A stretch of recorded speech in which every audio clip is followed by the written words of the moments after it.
Sao này Milan ít thế? Hả? Sao này Milan ít thế? Hả?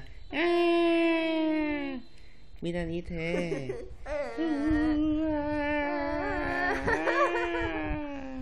Ngáo rồi.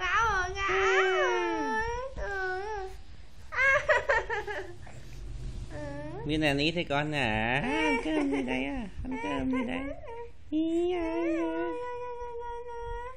Ồ, thế tối nay không hát ru nhá, tối nay không hát ru, mẹ ngủ nhá. Nha, căng căng.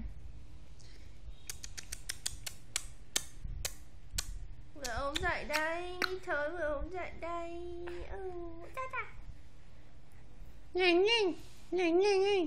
Này cũng giật màn của mẹ ra, gấp mãi bây giờ lại. Ui giời. Muối nó đốt Mít à, Mít đề nghị nó mắc mắc.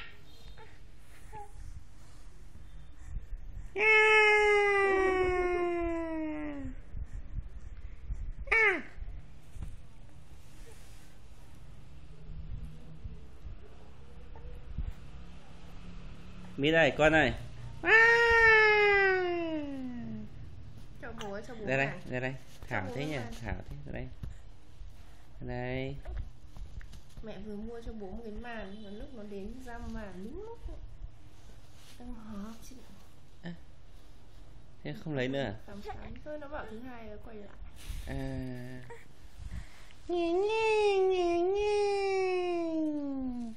Mít đây, Mít đây.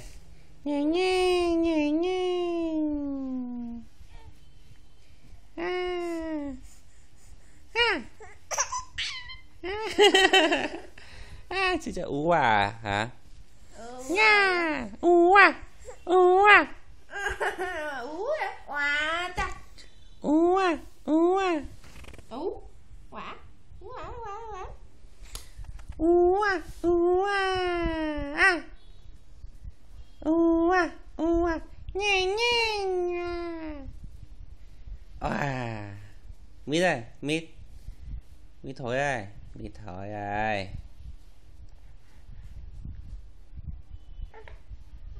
Dậy. Mất gì?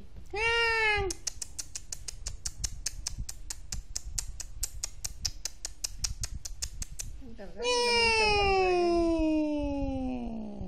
Ế. Còn bỏ lùi.